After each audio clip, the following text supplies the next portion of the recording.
Hey nerds, Farmer Jesse here. Welcome to Growers Daily, your daily dose of ecological farming insight. It is Monday, October the 6th, 2025, and today we are talking about lemongrass and the basic principles of soil health because those pair nicely together. So let's do it.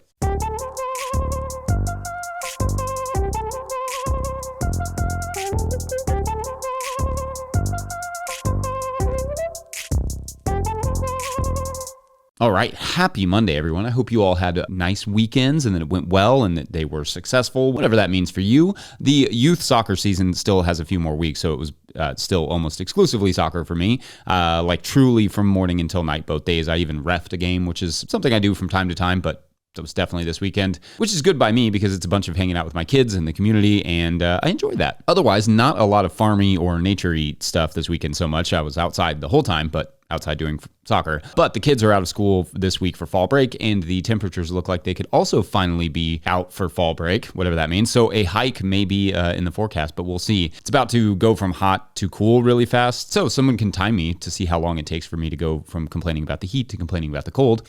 Sensing a new record this year. We'll see. All right, so something that has come up a few times in the last few weeks are the 3 principles of soil health. I find these principles incredibly handy because we get questions from all over the world about how to manage this or that type of soil in this or that type of condition, climate, etc. And obviously, I have not farmed in every area and on every soil type, though I have farmed on like 5 different farms at this point. So sometimes it feels that way. But as someone who talks a lot about farming and educates a lot on farming, though, it's good to have a unifying set of principles that apply no matter where you live. These are, to be sure, not my principles. These are the principles of conservation agriculture that have been defined in many different ways by many different people long before me, or you could just say these are principles that the soil designed themselves. But these are the principles I use to make the outline for the Living Soil Handbook, and they are the principles I follow as an ecologically minded grower. So over today and tomorrow, I'm going to dive into what these principles are, and then talk a bit about each one in their own segment and how to think about each one for your context.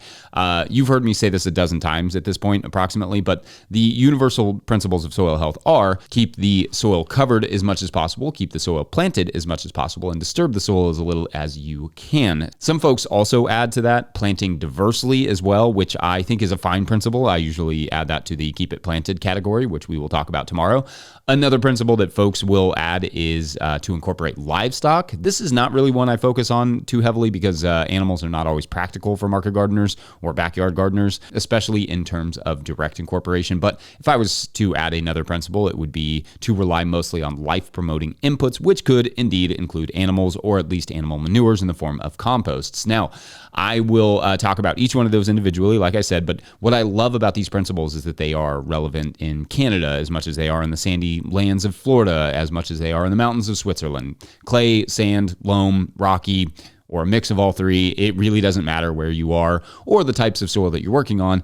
Keeping the soil covered as much as possible, planted as much as possible, and disturbed as little as possible is universal, at least Earth-wide. We don't really know about the whole universe. I haven't spoken with any growers on any other planets yet. But effectively, these are the principles that themselves help to manage water, microbial life, and support soil health while also doing things like deterring erosion. So in the third segment, we will break down the idea of keeping the soil covered as much as possible and what that looks like in practice based on where you are. But first, let's take a little tea time with lemongrass. That sounds nice. BRB. Today's episode is brought to you by Farmhand. Renewal season is here, and the work you put in now is what brings members back next year. Ari Memar, founder of Farmhand and a guest you've heard on this podcast, has worked with regenerative farmers to create a playbook that turns renewal season into a growth season. One farmer, Melanie at Shake Fork Community Farm, brought in $40,000 in renewals in just 2 weeks using this strategy. Now, Ari and Melanie are sharing the exact approach in a free live workshop and downloadable playbook. Watch on demand and get the playbook at farmhand.partners/no-till. That's farmhand.partners/no-till. All right, back to the show. If you, the listener, are enjoying this podcast, getting even a small amount of value from it, consider supporting our work over at patreon.com/no-till-growers. I will try to get to questions from everywhere the questions come in, but I will always get to your Patreon questions. Now, today's Patreon question comes to us from Patreon member Terra Basics, Terra, not Tara. Anyway, who writes, quote, "Hi, my question is about lemongrass. Perhaps this was covered in a previous episode or message, but if not, I would like to explore the topic of overwintering. I've kept it, lemongrass, as a house plant, and it does okay. Well, maybe better than than okay. It flowers in the late winter/spring, and I harvested the seeds in August. Hopefully they are viable. I have mostly grown it in the ground as an annual here in New Hampshire, Zone 5B. The story behind this, I was visiting my daughter and helping her to pack up her apartment. She is moving closer, yay. Her landlord lives on the floor above her, and they have a fantastic garden. It is the entire yard, including the area along the driveway. Amazing. The landlord couple are Chinese and do not speak any English. Their garden is amazing. They have lemongrass in 5-gallon buckets. This lemongrass is about 8 feet tall and thicker than my thumb. My daughter says they store the buckets of lemongrass in the basement over the winter, but she knows nothing else. Not being able to ask them because they don't speak English, I am reaching out to see if anyone else has overwintered pots of lemongrass in their basement or any other way, and what the results have been. Thanks for all you do. You are appreciated, end quote. Okay, so great. Thank you. And this is a fun question. And I actually didn't know the answer entirely because although like our Patreon member here, I've grown lemongrass for years as an annual just to have some soups and teas and such in the fall. I have not really tried to keep it over the winter. As a tropical grass, lemongrass does not, to be sure, just do that surviving over the winter job on its own here in Kentucky Zone 6B. It definitely never gets as thick as the lemongrass you can buy in the store. So I can't exactly speak from experience on this particular subject, but I took this as an opportunity to learn some things about lemongrass for my own future production, and will give you what I learned or what I know. Then perhaps we can all try it out this year and see what makes sense in our individual contexts. Get back together, talk about it later. For my context, like I said, I grow the lemongrass in the ground, typically in the field as an annual. This year, however, I wanted to put some in the tunnel just to see how big I could get it, which may have, in retrospect, been a little bit of a not the best placing because I have this big mass of lemongrass right as you enter the tunnel right now, and it is lush and green and kind of in the way. Lemongrass is, by the end of the season, even when grown as an annual, it gets huge. I remember a few years ago going to visit my buddy Jenny Love up in Philly, and she had a bed entirely, just like, I don't know, probably like 20 feet or something, entirely on lemongrass as a cover crop out in the field. And it was beautiful. Now, it does not grow fast enough to make it a reasonable cover crop in general, but if you can do it that way, harvest a bit for yourself, the lemongrass will then die over the winter and really enrich the soil for the spring. It's just a huge amount of biomass. However, if you live in a tropical region, it is not dying over the winter because it is, in its native habitat, Southeast Asia/India. It is indeed a perennial in those situations. Okay, so for me, for starters, I've been getting my seed from ufseeds.com. I think UF stands for Urban Farmer, who I want to say they're a small company based out of Indiana. So I get my seeds from them, and then I start those seeds usually in March. But I also read in a lemongrass primer from Utah State, quote, fresh stalks of lemongrass, leaves and roots absent, can be purchased at grocery stores specializing in Asian cuisine and will root in a glass of water in about 2 weeks, end quote. So that's interesting. I didn't know that. You can also buy starts from nurseries in some areas or probably online.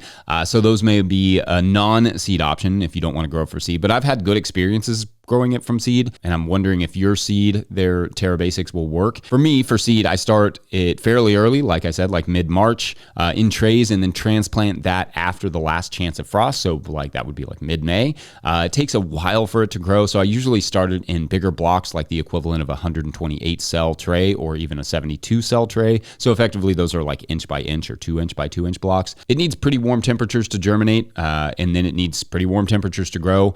And I grow it as tall as I can until that point, like after a last frost. And then I plant it in the soil in clumps that should be like 2 to 3 feet apart. But if you plan to plant it in pots, you will need pretty large pots for this plant with a wide enough base to keep it upright, because a plant as tall as lemongrass, and it definitely gets tall, will absolutely blow over if it's in a pot. Now, it is my understanding that you can indeed also dig up the plant at the end of the season, cut it back, and then store it in pots over the winter. So instead of growing it entirely in a pot, you're growing it in the ground and then moving it into a pot. But again, I've not tried that, nor have I tried just growing it in pots and cutting it back and then keeping it in my house or basement. The basement, if dark, is going to cause dormancy if it's cold enough. If you place it near a window, the lemongrass will grow. So I think either is fine. Though what you wouldn't want to do is to have it in a warm basement where it will grow without sunlight, because then you would get, that legginess, sort of a leggy, worn out plant by the time the warmth returns in the spring.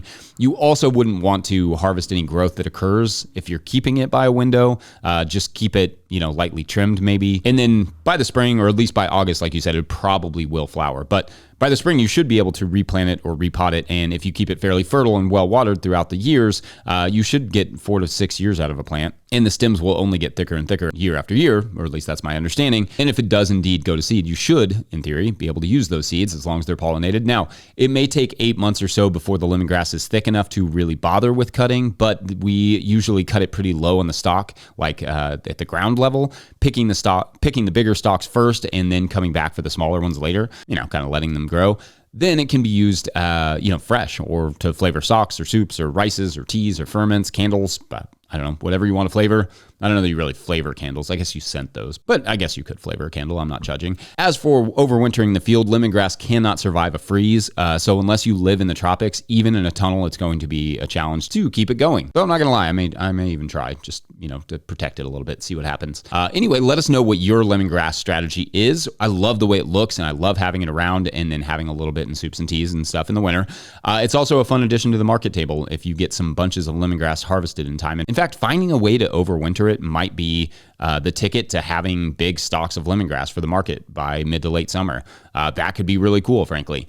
Indeed, let us know your thoughts. And in the meantime, we're going to take a quick break. When we return, we will cover keeping the soil covered for redundancy's sake. Be right back. Farmer Claire Coleman here from the Winter Growers Podcast. Did you know that I also founded Real Farmer Care, a nonprofit that supports farmer well-being? From my own experiences farming, I knew firsthand that this type of support was missing from ag, so I decided to do something about it. As of today, there are over 500 farmer recipients of a $100 self-care award, with more applying daily. If you'd like to help, each $100 donated supports one new farmer. Visit realfarmercare.com to donate and learn more. Again, that's realfarmercare.com.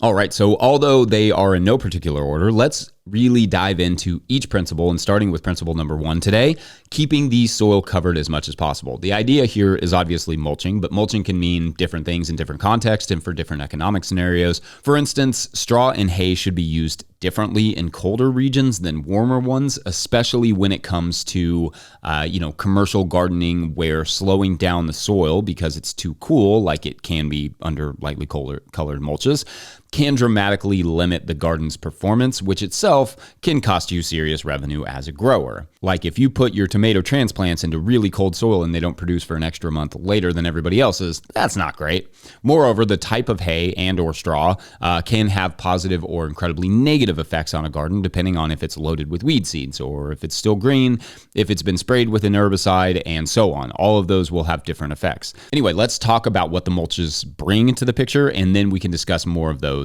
nuances. Depending on the mulch and how it's applied, mulches help to keep the soil from blowing or washing away. That is a huge bonus because losing topsoil means losing microbes, nutrients, and moisture.